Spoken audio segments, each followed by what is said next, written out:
Okay.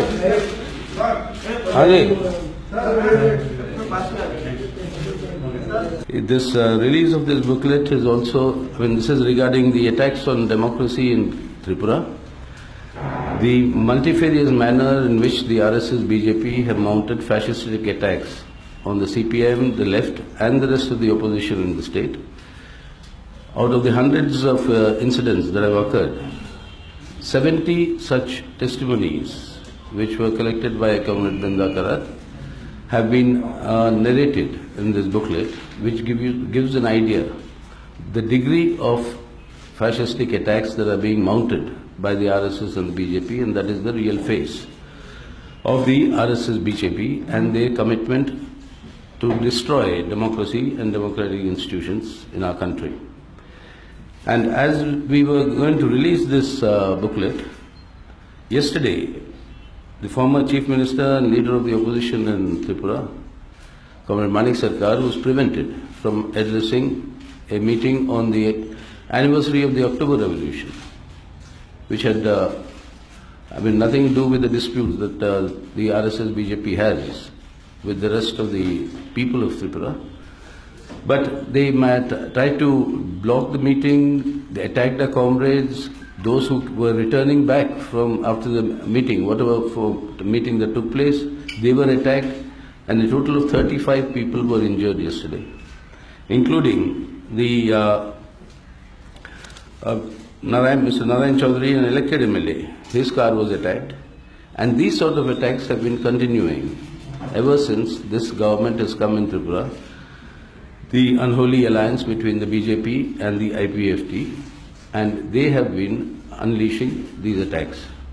So this booklet is actually a narration of the manner in which these attacks have taken place, and there are various levels at which these attacks have been mounted. One is the outright murder of CPIM comrades. 5 have died so far. At another level, the efforts have been made, and a large-scale destruction of CPM offices and the houses of our comrades and the homes have been attacked. And many of these attacks have taken place in front of the young children of the families, and these children naturally are left traumatized for the rest of their lives as a result of these attacks. And after the formation of the government, the attacks mounted to another level when the state administration and the state police, the law and order machinery, whose job is to ensure peace and ensure that law and order is maintained in the state, have been acting at the behest of the state government and mounting attacks on our comrades, our properties, of their houses and the party offices, and these attacks have continued unabated till yesterday, the incident on Comrade Manik Sarkar that I mentioned. Beyond this, there is also yet another level of attack, and that is to destroy the livelihood of the CPIM workers and what they have been doing in order to make a living. During the course of the left-front government, many social welfare measures and schemes were implemented. And those who were associated with these schemes, they are being attacked, these schemes are being destroyed. And at the other level, those who rely on agriculture, basically farming as their livelihood, they are being deprived of the rights to their land, etc. So these sort of attacks not only have been mounted then, immediately after the elections, but they have been going on since March this year. That means for over 6 months now, such attacks have been continuing, and they're continuing even today. And this sort of attacks have been, apart from being condemned, on behalf of the CPM, we only have to reiterate that a similar thing happened in the 1980s when the semi-fascist terror unleashed by the then Congress and the TUJS government that was in office. We not only thwarted, but we defeated that attack and came back to win the consecutive 4 elections in the state of Tripura. Once again, that will happen. Our comrades are paying the price, they are being martyred, they are sacrificing.